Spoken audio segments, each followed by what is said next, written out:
Hello and welcome to this Doha Debates Town Hall with Malala Yousafzai. I will be your host this evening. I'm Nelufar Hedayat. Now, we're here to better understand the future of education in Afghanistan since the Taliban takeover just over 6 months ago.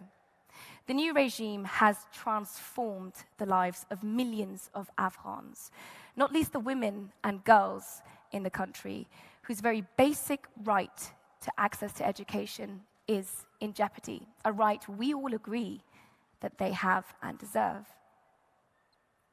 To all of you who are streaming this online, you are very welcome wherever you are watching. Retweet, share, and comment your thoughts with us. Use the hashtag Malala Town Hall so that we can find your comments easily. And this debate really truly is global, because all around me are young students from all over the world. We've got folks here from Pakistan, India, Brazil, Cambodia, Qatar, and for the purposes of this discussion, most importantly, young Afghans themselves. Before we start this important conversation, I'd like to thank the Qatar National Library for holding space for this important conversation. We are very lucky to be in here, in Education City in Doha, surrounded by universities. Now, without any further ado, it's time to meet my guest. She's the youngest Nobel Peace Prize laureate ever. She has tirelessly worked for women and girls' right to education since she was about 10 years old. Recently, with what's been happening in Afghanistan, she's used her voice to amplify Afghan voices, to raise awareness and force action on this issue. Let's give a warm welcome to Malala Yousafzai. Thank you. Thank you so much. So, Malala, my first question to you is a very simple one. With the recent takeover, we've seen so many images of things going on. How has life transformed for women and girls? I think, where do we start with this? A lot has changed in the past century, in the past decades for women and girls, and there's a lot that we should be proud of in this day, and there's a lot to celebrate, from women's right to vote, from women's right to work and equal participation, and I'm really happy that there is more debate going on about a lot of these issues, but we know there are still current issues which we will talk about soon that require our attention, from access to education to gender pay gap to harassment and violence to many other issues where the aspect of gender still needs to be considered. I want to perhaps just check in with you to see how you are. I know the news shocked me when it came out that girls in high school are no longer allowed to attend school for whatever reason that has been given. But how did it affect you? I think following the situation in Afghanistan has been really painful for so many of us, including me, and I cannot even imagine the pain that the Afghan people are going through in this time. Most of them are facing some of the worst catastrophe in their life right now. Some of them have been displaced, some of them are facing financial difficulties, and in this time when you hope that maybe, if we continue to invest in education, if we continue to invest in the local communities, there could be some hope. Things might improve, things might get better. And Afghanistan, in the past 20 years, had seen some level of progress. Women were participating in the parliaments, women were participating in the workforce, many girls were going into schools as well. We were not there at the target yet, but some progress was made. But when the Taliban announced that boys can go to school while girls cannot, it literally reversed everything.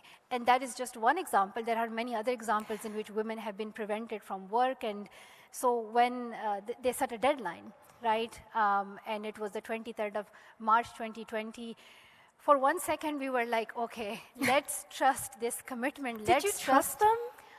I think, Did you hope?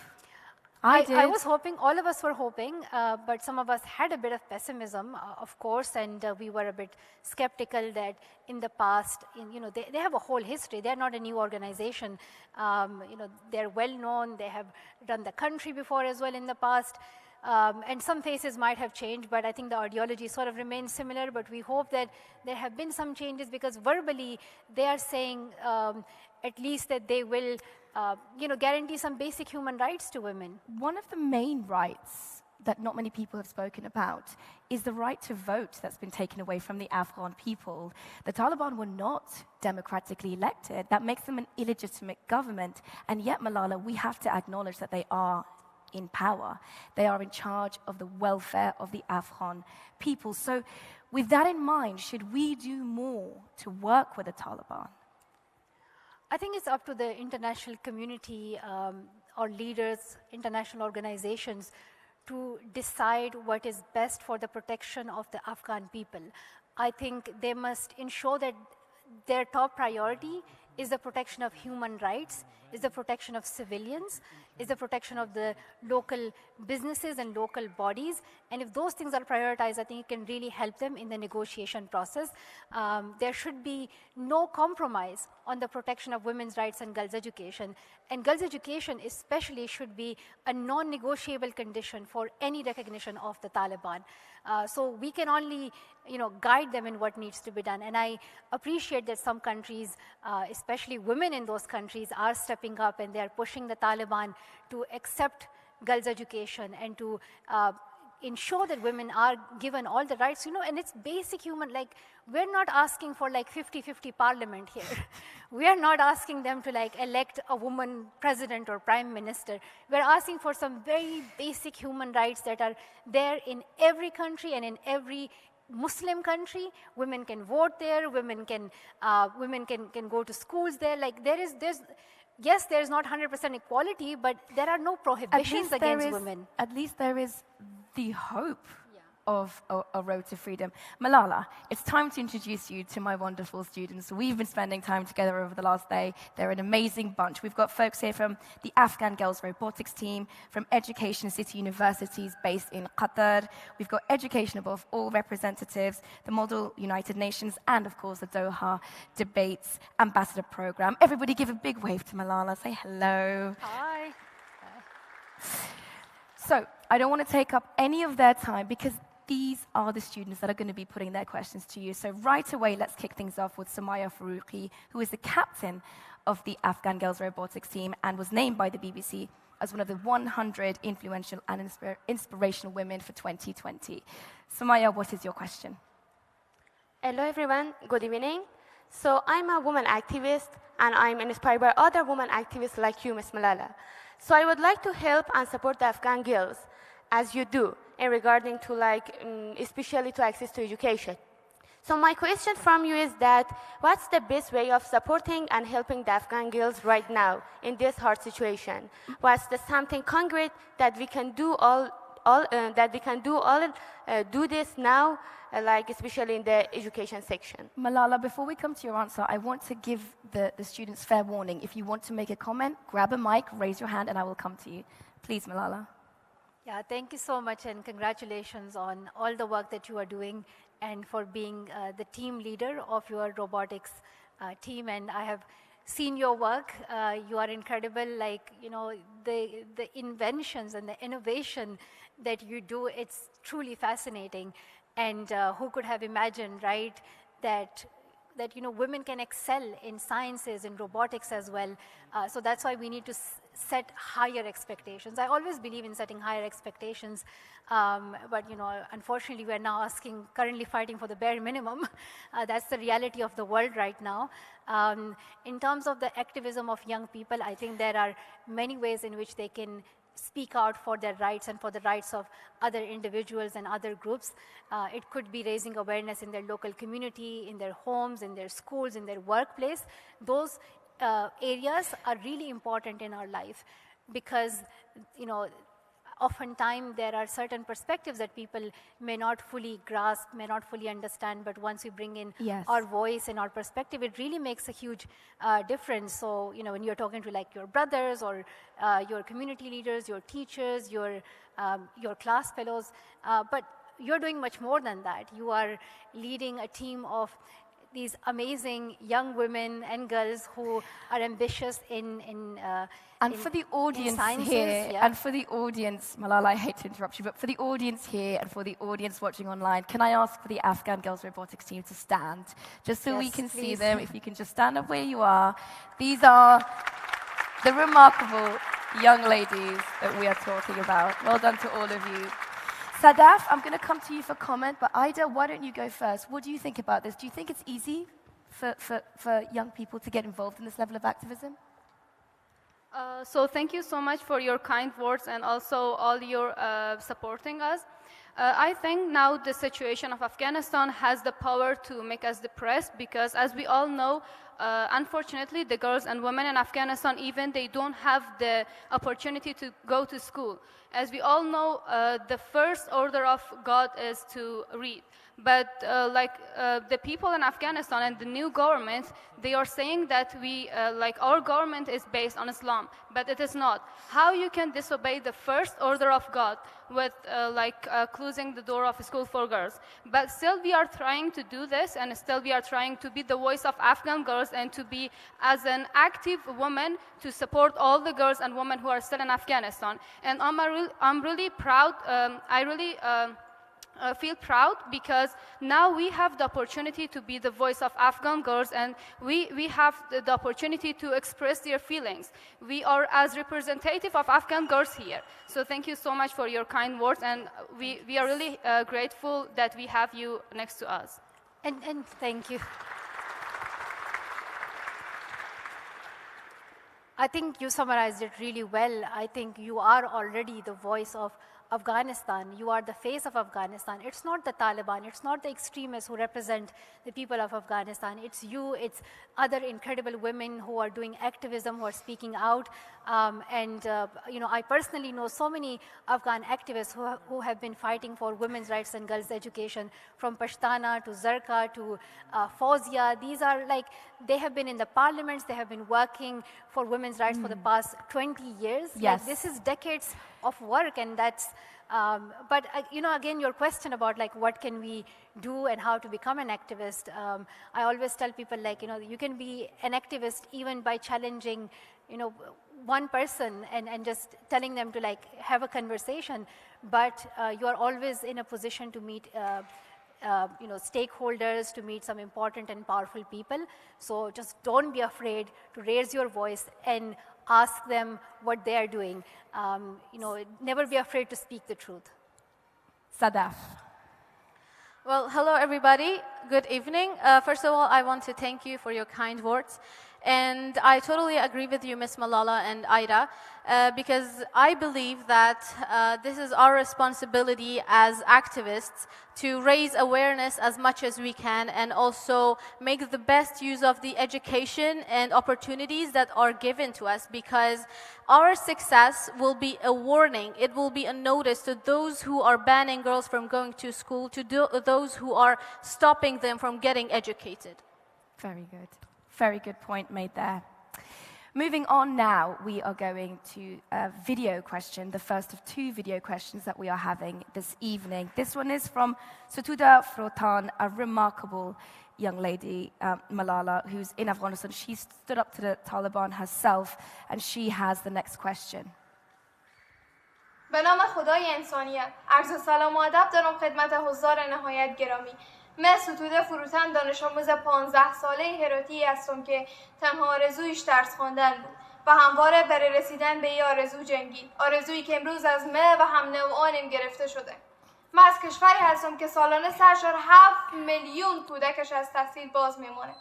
من از کشوری هستم که زنان به عنوان نیمی از پیکر جامعه شناخته نشدن و اجازه کار و تحصیل از آنها گرفته شده. من از کشوری هستم که پدرانش دختران خود را به دلیل فقر و ناامیدی فقط به 4000 افغانی فروختن. سوال من از شما این است که آیا مایل این دختر شما از تحصیل باز بمانه؟ امروز که جهان تبدیل به یک خانه شده، سوال من از شما این است که اگر یک گوشه از این خانه آتش بگیره، افرادی که در گوشه دیگر تماشا میکنن مسئول نخواهند بود؟ اگر فرزند شما کودک کار شود و هر روز بره به دست آوردن یک مقدار پول تحقیر شود، آیا شما راضی هستین؟ من از شما میپرسم، آیا این اجازه میدین که آرزوهای کودکان افغان تبدیل به حسرت شود؟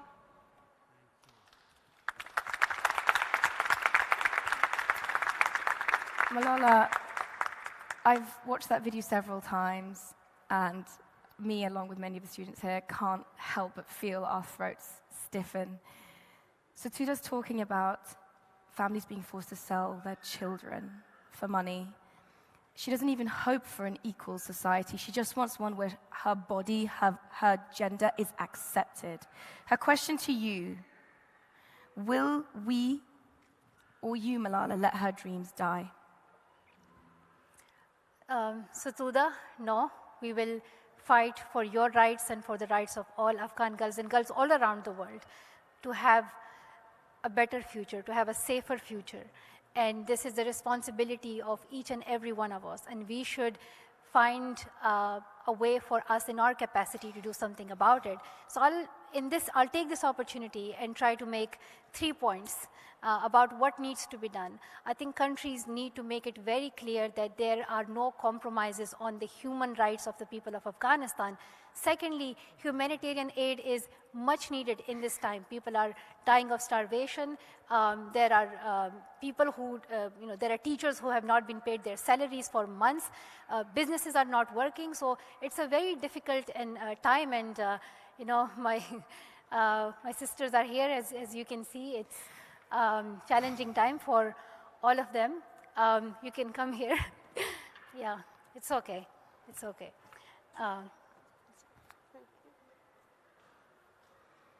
But, you can see it in their eyes that they hope for a better Afghanistan.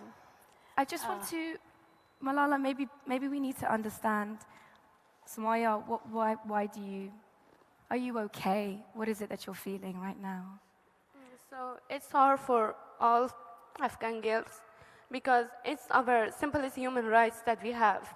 But nowadays in Afghanistan, we don't have it. And it's not easy to leave your home. And a lot of these people here, they don't want to become refugees. They don't want to, be called displaced. It's displacement. Becoming a refugee is no one's choice. It's always the last option that they have left. It's the option for survival. It's unimaginable the situation that they go through. We look at, the crisis in Ukraine right now. Look at those families, the number of people who are becoming refugees. It's doubling each and every day. It's in 1 hour it's 100,000. In the next hour it's 200,000. Then it goes to millions. And it's unimaginable. It's unimaginable. And I'm sorry as I said, tonight was going to be emotional. The students here on stage with me care deeply, Malala, as you know. Everything that they are and they believe in is in their hearts, and they're here to express it. And we are so grateful that you're here to listen, to let us feel your pain, and to share in ours. As an Afghan refugee myself, I know you have a feeling from my heart. Sumaya Jan, I know you understand, but we're here together, and we're going to at least give the space to talk to you and listen to you and figure out what we all can do collectively to make the difference. And just to add to this, when we talk about Talibanization and extremism, I don't think it's about any individual. It's about an ideology. It's about misogyny and patriarchy. It's that concept in society that does not believe in the presence and participation of women. So you being here and you raising your voice and you showing what you can do is proving that ideology wrong, is proving to them that yes, women can be leaders, they can be change makers, they can do anything, they can study, they can learn. And here in Qatar, I'm sure you have met so many people already, but there are incredible young women who are part of the politics, they're part of the decision-making bodies, they're part of the dialogues. We see that all around the world. And I'm not talking about Western countries. I'm talking about Muslim countries. So this whole argument of like justifying this ban on women under the narrative of Islam is completely wrong. It does not, it's absurd. Islam rather promotes girls' education. I want to...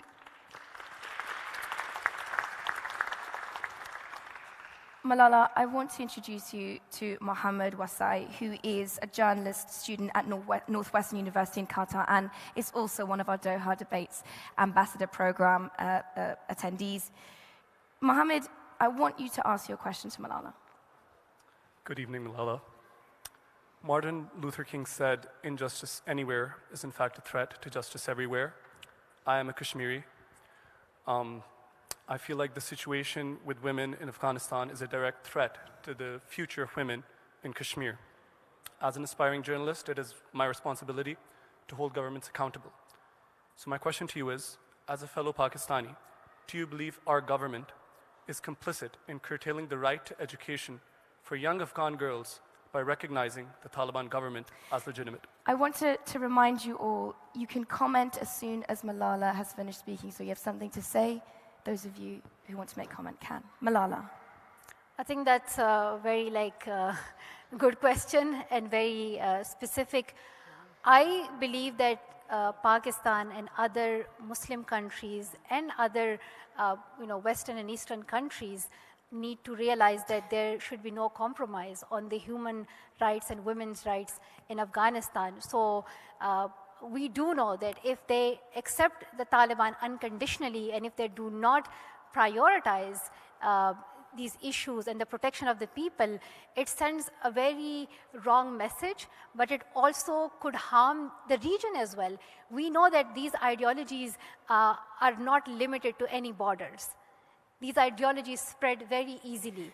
And the ideology that the Taliban are currently promoting, it could have harmful effects on the neighboring countries as well, on countries around the world. So they need to look at it from that lens as well. And we have seen extremism in Pakistan. More than 70 to 80,000 people have been killed in these terrorist attacks. Swat Valley went through terrorism from 2007 till 2009. That's where our family was based, and girls' education was banned, and people were killed, and schools were bombed. So these, the stories that we hear in Afghanistan are not new to us. So I believe that Pakistan, our Prime Minister, our government, they should take a bold stance on the issue of Afghanistan, but also on other issues, like including Kashmir and including, unfortunately, in our by our politicians, these issues are often used for politics. And it's often used to target other individuals and target other people. If you, they are the people in power. They are the people with the authority to actually pressurize the other countries, the other authorities to make better decisions. However, it's just merely used for politics only, and then you're but what's happening in Kashmir and what's happening in other countries, and why has nothing changed? Yes. It's because, I wish that they could actually do something about these issues. And I'm going to come to you next, Lakshmi, but first, Malala, I want to introduce you to Clark Santana from Brazil. Clark, you in fact want to become a diplomat. I wanted to know what you made of what Malala just said. It's incredibly important to recognize that other countries have a role to play. And as someone who aspires to be a diplomat, I know that one day I will be responsible for formulating policy which can impact millions of people around the world. And we see many countries today who say they will uphold these rights, such as the right to education for any human being on earth. And when it comes to the real deal, they just turn a blind eye. And until when will we continue doing that? Thank you, Clark. Sorry, continue if you have a point to make, because I want to bring Lakshmi in. I just feel that we have a role to play, and our group here is incredibly diverse. We come from many countries around the world, and even the people who are listening to us right now, all our countries can do something to change the situation. And it doesn't have to be not recognizing the Taliban, but as you said, Malala, there are certain things you cannot simply ignore. And when it comes to sitting down at the negotiation table, there are certain things that you will have to fight for. that you will have to impose, because there are many countries who have immense power over the Taliban and they refuse to do things that they could do to make the situation better. And I just feel that, personally, that it is incredibly important that these countries act right now. I just wanted... Lakshmi Memon. Yeah, I just wanted to add to that. Okay, so when you look at politics and security, it's not always black and white. So I understand why certain governments act the way they do. Having said that, I think other Muslim countries can actually take a note from what Qatar has been doing, because Qatar was the chief negotiator in the whole Afghan process, peace process. But when it came to March 23rd and what they did, look at what Qatar has done. We have Malala here speaking to us, and she is the face of women empowerment and girls' education. Does that make a difference to you when that decision was made? Did that make a difference to I just want to maybe get a hand raised. When you saw that decision being made by a nation as important as Qatar, as turning away, not paying attention to the Taliban and inviting Malala Yousafzai here to speak, did that make you feel anything? Of course, it is a very strong political message that is being sent out to the international community. Sure, at the back, you're 16 years old and you have a comment. Yeah, so my comment primarily pertains to the fact of prioritizing education, not necessarily the contribution of other countries, although that's very, very important. So what I wanted to say as a student myself is that I truly see prioritizing education as one of the most important things that I probably will ever have to, experience in my life. Not only is it a way to, bolster social and economic growth, but it's like opening the pathway to millions of people's futures, to generations in different countries. So it's not as simple as opening a door for a girl, or letting a girl get on a bus, or letting someone, walk into a classroom. It's much bigger than that, and that is amplified throughout generations, regardless of, nationality, gender, levels of education, levels of wealth, etc. Very good, Shog. Thank you. I want to move on to the next question, but before that, do you have a comment that you wanted to make?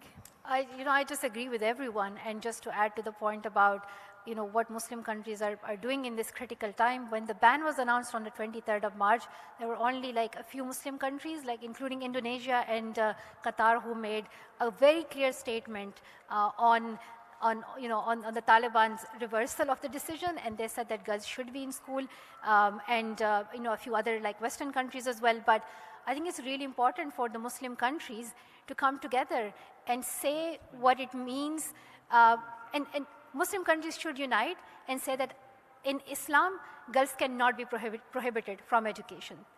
So you cannot use Islam for that purpose anymore. There's the OIC, there are these Muslim organizations who can use this opportunity and come together and say, like, it's just one small thing. It's the right to go to school for a girl. How can you not defend that? I'm sure it's not that hard. It's not as political. We are not causing any, conflict or any... You sound frustrated. I mean, I am, because when I was myself in that position, when the Taliban in Pakistan had banned girls' education, I was 11 years old. I woke up on the 15th of January 2009, and I could not go to school. It's not just one day, it's not just a week, it's not just a month, but you think for a second, what does it mean if you never go to school? And today, I'm a graduate and I have completed my studies and I continue to study. I always look back and I ask myself, what if I had never been back in school? What if I had never received my education? I know that my life would have been completely different. I could have been, among those girls who we see in statistics. These many girls got married before age 18. These many girls suffer from harassment. These many girls, never got the opportunity to take any job or to follow their dream. So, you think for a second, it could happen to any of us. There are so many amazing women in this room. It could have been the story of any of us here. So that's why it's just so important, for us to for the governments to do something immediately. Girls have already missed their school for months. We all know, we cannot miss school even for an hour. We have to catch up. You have to do, so much to just get back on track. Imagine missing months and months of education. So it's urgent. they should declare emergency for this. It's urgent. We cannot see so many girls losing their education, because some of these girls, if they don't get back into schools as soon as possible, they might never return to schools. We know the statistics don't look good. We know that once young women, young girls are taken out of education, whether it's in Africa, Asia, the Middle East, it is very difficult for them to go back. So Malala's point is very well made. It's time to move on to our next question. This time we have one coming from Fatima Al-Thani from Georgetown University. She's also part of the Education Above All program. Fatima. It is an honor to have you here today in Qatar, and you have spoken frequently and passionately about the role played by your father in empowering you to become Malala the world hears today. Well, what role do you believe Afghan men, fathers, and male teachers need to play to influence the future of education for girls in Afghanistan? Thank you. Yeah, I think there's a role for so many of us to play in this struggle for equality, and then focusing on what's happening in Afghanistan. But governments can have an influence, other bodies can have an influence, but no one can be as influential as the people in that local community. No one can be as influential as your father. And if your father stands with you, then you can fight the whole world. I remember one time I was walking to this press conference area, and my father asked my cousin to accompany me because I was slightly older, and you always need a male companion usually because people expect it. So my cousin later complained to my father that, this girl is much older, she should not be appearing on TV screen, and I can't take her, and and my father told him that it was none of his business, that he should not interfere in my life. Well, Malala, I'm loath to interrupt you because the folks streaming this Doha Debates Town Hall are desperate to hear you, but my team seems to be reading my mind because I can see Ziauddin with a mic right there, and I just want him to stay right there with a mic. We should let men speak as well. And I want to hear from you. Ziauddin Yousafzai is Malala's father and also a girls' education activist, and has been a champion for as long as I have been a journalist covering this story. So to answer Fatima's question directly, Ziauddin, where are all the men? I was not expecting this, Mike. Really, it is a surprise. Thank you, everyone. May I look that way, or is it okay? Straight ahead. Yeah, you can look at us. Okay. Very right question. Men have a role, and I always tell that when a baby girl is born, the first man she meets is her father. And that first man determines the values, if he believes in equality, if he believes in respect, if he believes in freedom, and that's it. Then as Malala told, if that one father stands with daughter, no power on earth can stop her from raising up. And also, when people ask me that what special I have done for my daughter, and I tell them, don't ask me what I did, ask me what I did not do. I didn't clip her wings. And that is so important. I let her fly. So right now, I'm asking all Afghan fathers who are inside Afghanistan that please, for the sake of your daughters, for the sake of your future generations, stand up, raise your voice, rise up and raise up your voice, and don't clip the wings of your daughters. Let them fly. Let them fly.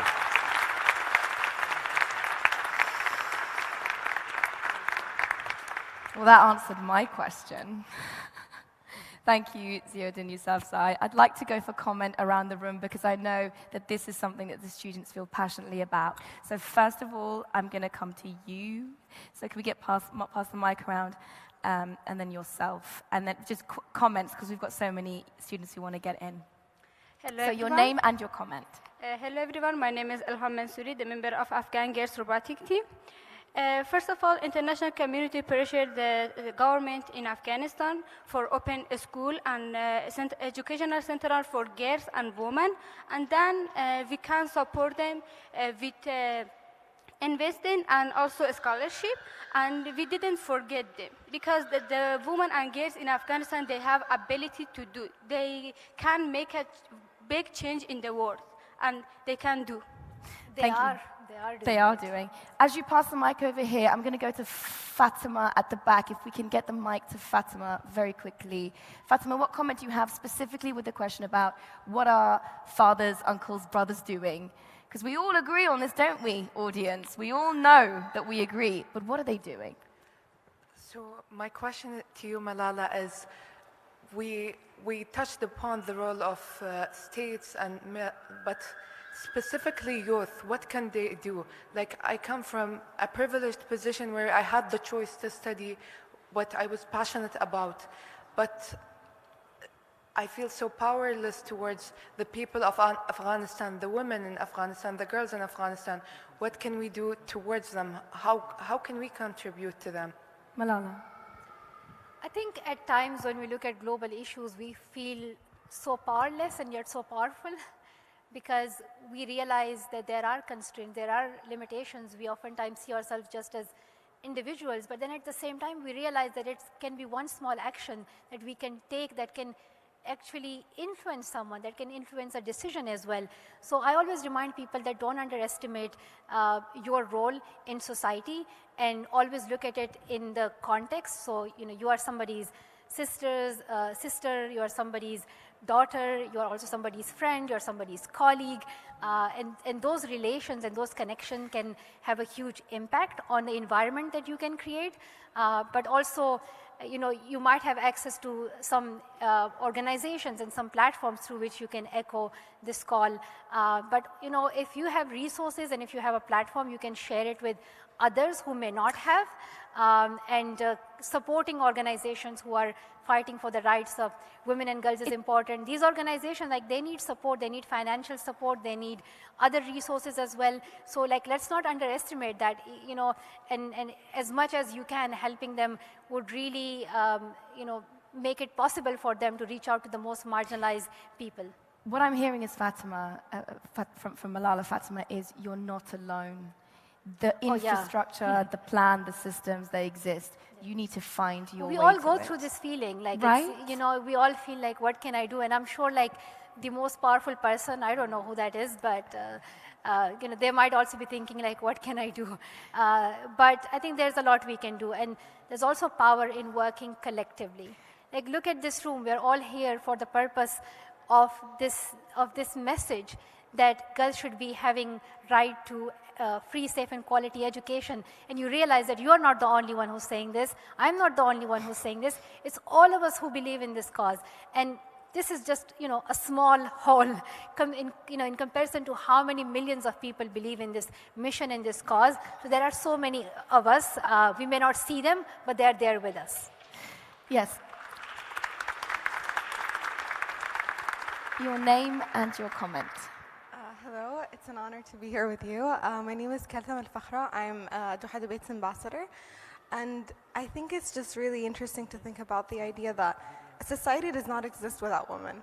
So having women not be a part of education is something that is against nature. It's something that we should not even consider. I mean, we can't disappear. If you find us alternative planet, sure, we'd love to go there. I'll go if Malala's going. I want to go to Salem at the back. You want to make a contribution to this discussion about the role that men play in amplifying these messages. So, as a man myself, I'm not sure what my exact role is in contributing to this issue, because I feel like there's a lack of male voices, and with a lack of representation, it leads to me not actually knowing what to do. And unless we take down these barriers, I don't believe we can progress. I think, you as an individual, men's role is important. We need all of us to help us make a sustainable environment and society that benefits all of us equally. I think, we believe in equality for women, and it means equality for men as well. We cannot create a society which discriminates against any gender, any ethnic background, any class or anything. So I think that is the vision of all of us. And is it about having those, I can see now more than ever the male students up here, all of a sudden you're coming to the fore, but is it about having those difficult conversations? Is it about being uncomfortable in those spaces? Is it about sitting and listening to someone who you might have known your whole life, but you have no idea about the reality of their experience? I think listening is key. Listening to others is key. And sometimes we hear something, we take it personally, especially like with men. If if women talk about misogyny, patriarchy, men are like, oh, but I haven't done any of that, and I never. It's not about you. It's about the system. It's about the structure. It's about the norms that we have created. Sometimes, like unconsciously, like we women say things, because it's how sort of society has taught us, and we are challenging those concepts, but. Like for instance, when I was little, I was the older sister and I have 2 younger brothers. So whenever like something would happen, my brother would sort of like get angry and be like, I'm going to fight for you. I'm like, no. I know the intention. I know all the reasons, but I can make decisions for myself. I can fight for myself. And I can make a decision whether I want to physically fight or whether I want to verbally fight or whether I want to go silent. Like, I can make that decision for myself. So I think it's really understanding other people's perspective. And it's not just for men, women, it's for people from different backgrounds as well, from different ethnicities as well. And like sometimes people ask me like, sort of what can men do? And as my dad mentioned, like sometimes it's like, don't clip women's wings, or sometimes give them space, give them room, allow them to share their ideas and their thoughts. And whenever you see that there's something going wrong and you feel uncomfortable, just point it out. Because I'm sure we all have felt that at different points. So doing that is also critical. Thank you, Malala Yousafzai. It's time now to move to our second video question, this time from Omar al-Shogri, who is a Syrian refugee, a Georgetown University student, and a Doha Debates Ambassador program partaking in that. Let's take a look at his video. I am Syrian, and the people of my country have been suffering the consequences of fighting dictatorship for more than 11 years. 11 years where kids were kept away from school. Years where I spent my time in prison, alongside other teenagers, being tortured instead for being in high school. Years that proven for me and for other Syrians that the world doesn't care. It doesn't care about us as Syrians, doesn't care enough. Years that proven that a kid had to provide for his family protection and food instead for being in school, because school took away time and opportunities. How do we convince that little boy, that little girl in a refugee camp, suffering, starved, and afraid for their safety, to go to school? Malala, Omar wants to know how can it's all well and good building schools. We certainly know that in Afghanistan, the US tried to build schools as much as they can, and the problem was getting girls there safely, making sure the doors stay open. Goodness knows I've seen in Afghanistan myself in my visits, school after school after school that's been built with no students. So the question, we can build the schools, but how do we get traumatized, starving, unable young women to go? I think that's a really good question, and as I have already highlighted this many times, that we should not treat education as an issue in isolation. It's intertwined and connected to many other factors that we talk about, from climate change to poverty to to gender discrimination. And while all of these issues impact education for children, especially girls' education, but at the same time, when we educate children, it can help us to address these issues. We know that if a girl is able to go to school, she's more likely to be she's less likely to get married or to be forced into marriages. She is also less likely to be pushed into child labor. She's also more likely to have a healthier and safer and better future for herself. But I think it is a difficult question, and that's why I think the policy makers need to make a more holistic approach in addressing the issues of girls' education. It almost feels like one of the tools of controlling a population is to remove young women from getting an education. That, to answer the sort of perhaps the question you asked earlier, why would you do such a thing? for control, to control women's bodies, to control social spaces. I want you to be able to interject here. Hi, Malala. It's a great pleasure seeing you here. It's such a dream come true. So my name is Kamra. I'm from a small village in Cambodia, and I'm the first girl from my village to study abroad.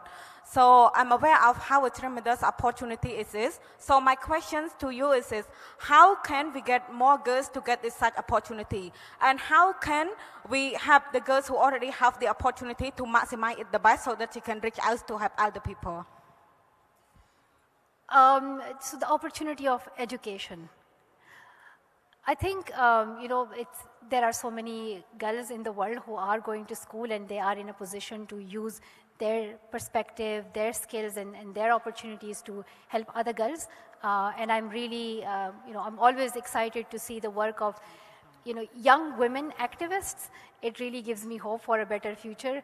Right now, when we talk about some of the key global issues, it's always young women who are taking a lead in that. If you look at, for instance, climate change, you see Greta, you see Vanessa Nakate, and when I see young activists, I'm like, these young people, they can change the world. So we have been told many, many times that somehow you have to be, I don't know, in your 40s and 50s to bring a change in the world. I'm like, no, you can do that at any age. All you need to do is sort of know your story, know what you want to see in the world, and say that and speak that out loud in wherever you are. It could be in your classroom, at your home, or it could be at a big conference. It could be in front of a leader. But those voices really matter. And Malala has done all of those, which is very, very interesting. Malala, I want you and the audience and perhaps the students in here to know that we at Doha Debates don't just talk about an item or a subject matter once. This is a conversation that we've been having for a long time, and it's one that we've been having online as well. We've put out 2 polls asking 2 specific questions to see what our online audience at Doha Debates thinks. But before we get to the results of the poll we've been running all week, I want to know what the students in here think, Malala, to see what their perspective is. So, answering in the affirmative, raise your hands if you answer yes to, in the interest of progress or a chance for peace, would you talk or negotiate with someone whose views you are ideologically opposed to? Raise your hands if you would do that. Oh, Malala's got her hands up. I can't see. Raise your hand. Okay. Good. So that's basically everybody. Second question. Raise your hands in the affirmative if you agree. In the interest of progress or a chance for peace, would you talk to or negotiate with someone who has harmed you, your family, or your community?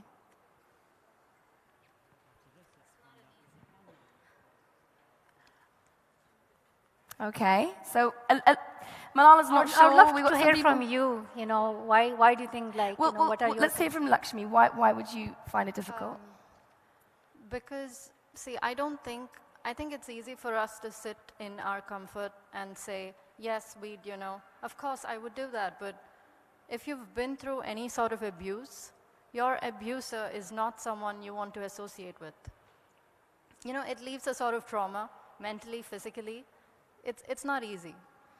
You may eventually negotiate with them, but that's going to be, you'll take time to reach there. Samaya, I want to come to you next, and then to Abdulaziz quickly. But I think we should negotiate, because if I have the opportunity, I should use my opportunity to say the problems of the Afghan girls, and the only way is the negotiation. And I think I add to what Lakshmi said, that it's difficult because when the aggressor doesn't get the retribution, they don't face justice, then this injustice will continue, even if we decide to move one step forward towards some advancement of rights. The injustice is still there, and retribution hasn't been served. Thomas, what do you think? I think Abdulaziz makes a great point here, and moreover, I just wanted to bring up something else, Malala. You spoke about how it's about not a religious matter, but do you agree, leaving aside sectarianism, it is more of a tribal issue, because there's a lot of tribal ideologies in play as well? But I mean, the idea of someone harming you, your family, or your community, yes. I will only ask them a question. How would you feel if they do that exact same thing to your daughter and your sister? Well, I think, Malala, you were not sure about that second one. And I think you're probably the person in here that has had the most real experience of an attack. An attack was made on your life. An attempt was made to silence not only you, but what you stand for. Would you ever even consider speaking to the people that did that to you? Actually, I think it was like a few years ago. There was like a court trial or something happening, and some colleagues did organize a call for me with the attackers. I do not remember the incident. I do not remember their faces or anything. So when I was looking on screen, there were like, two men that they were showing me, and they were like, pretty young as well. And, they were apologizing and saying that, they were being told by somebody to do this, and they received orders from this person, and that person received orders from that person. And all I had was sympathy.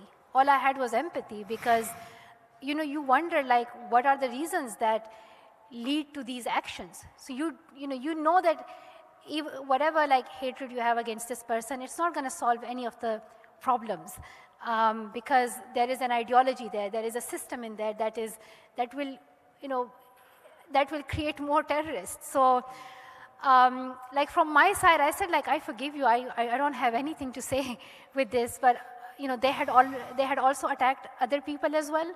So, like, the case was sort of much bigger than that, and two of my friends, Kainat and Shazia, they were also shot as well. And so everybody has different feelings, and I know that I am in a completely different position because I have a platform, I can speak, so I understand the privileges. And I feel like I'm in a place where I can feel that I can fight back, and I can take my revenge by educating girls. That's the best way I can fight back.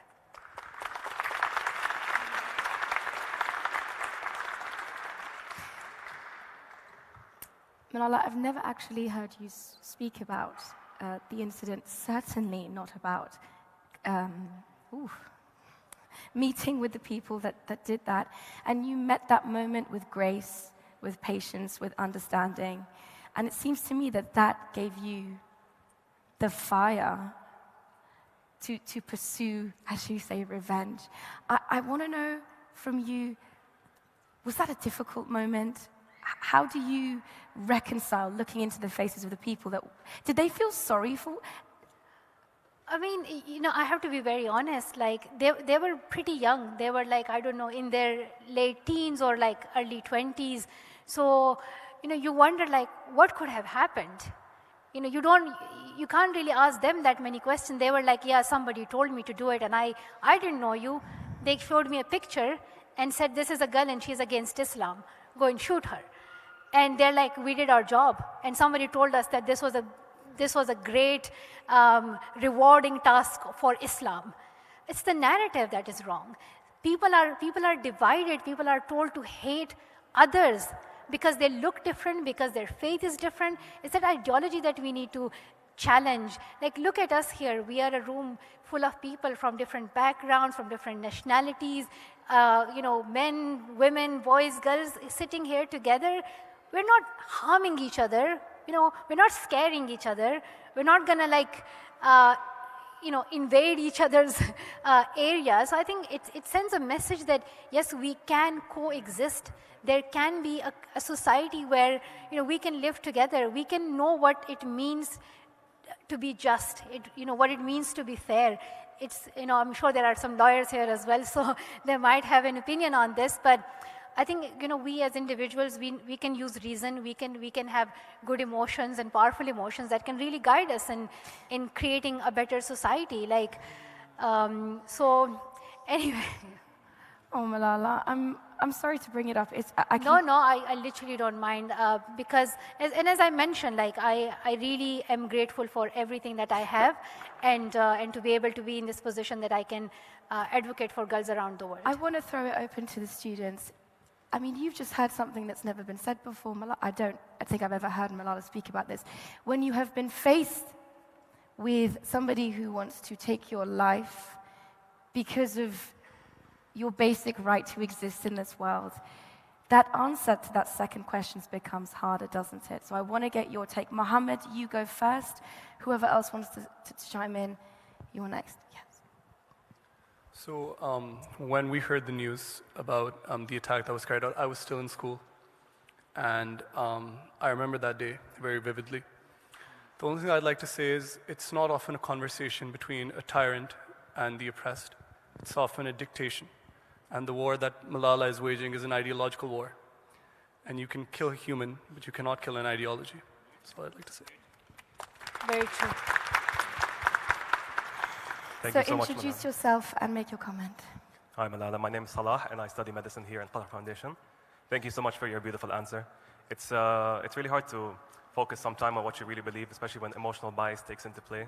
And for you to see things from the opposer's perspective, it really influences us as young people to not just consider other people's ideologies as opposing to ours, but how can we really understand and learn from them, rather than just attack and say, no, you're wrong, I'm right, you attacked me. So thank you for that.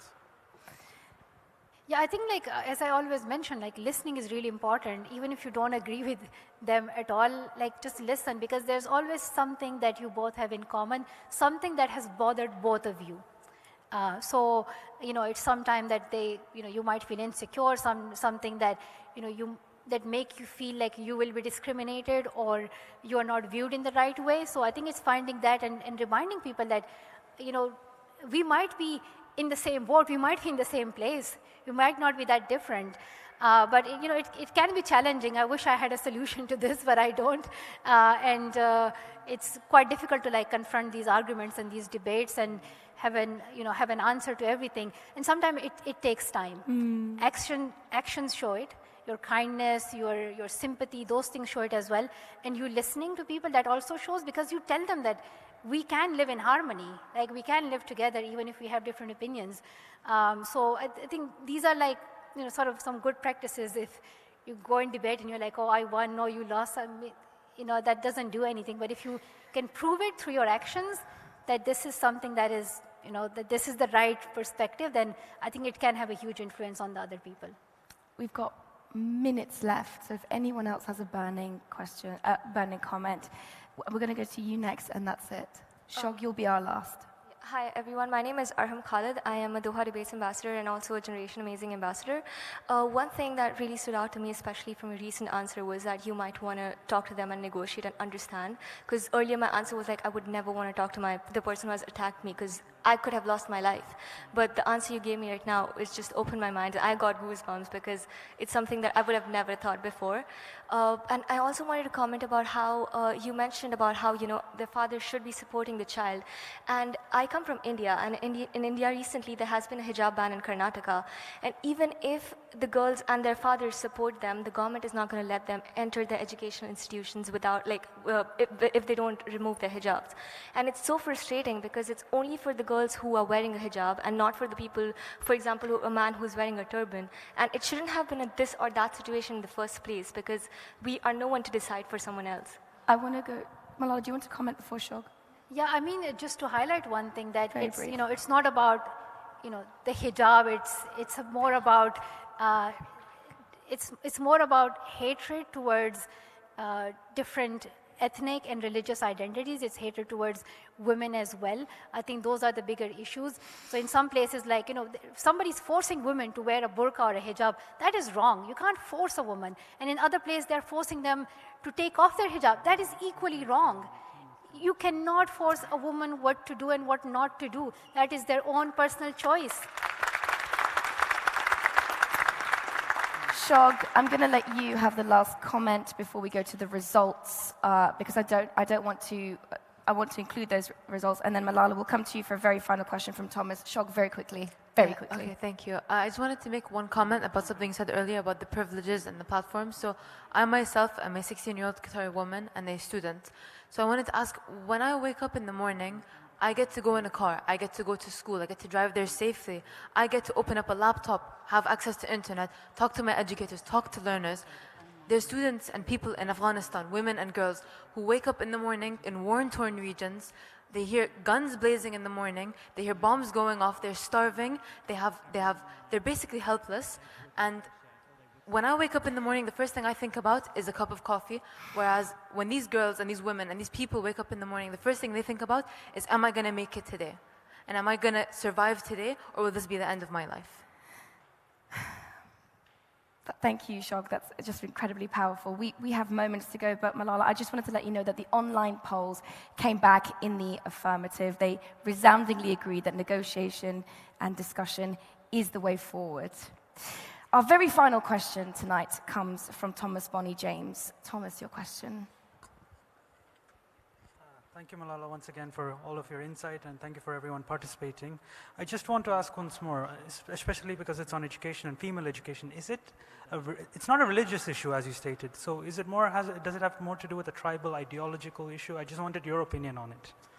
Yeah, I think, this argument has been used a lot, that it's not, Islam as much, that it could be the local traditions and the local norms, or it could be Pashtun Wali, etc.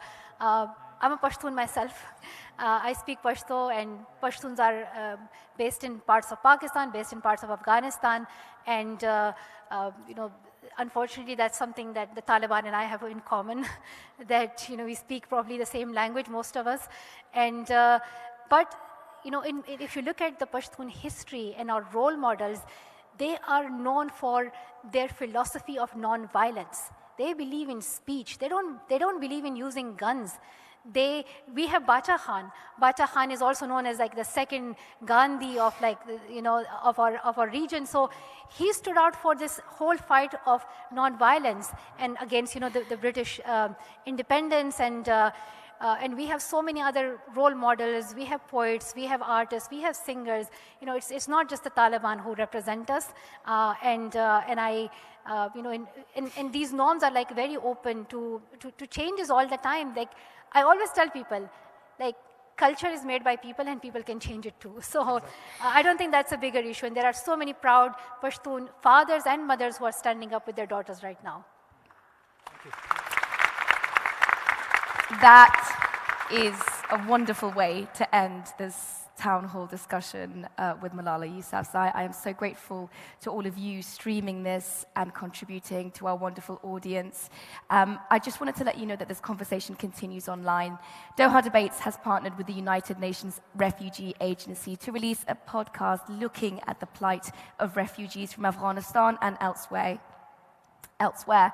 We try to trace the steps of refugees from the minute that they are forced to leave their homes to the end of their journey. It's a compelling podcast that you can listen to called Course Correction with Nelufar Hedayat, wherever you get your podcasts.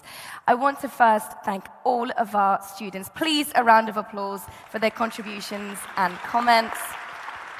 Thank you to the Malala Fund and Qatar Foundation for their support. And finally, please, your biggest welcome to Malala Yousafzai. Thank you for watching. So much.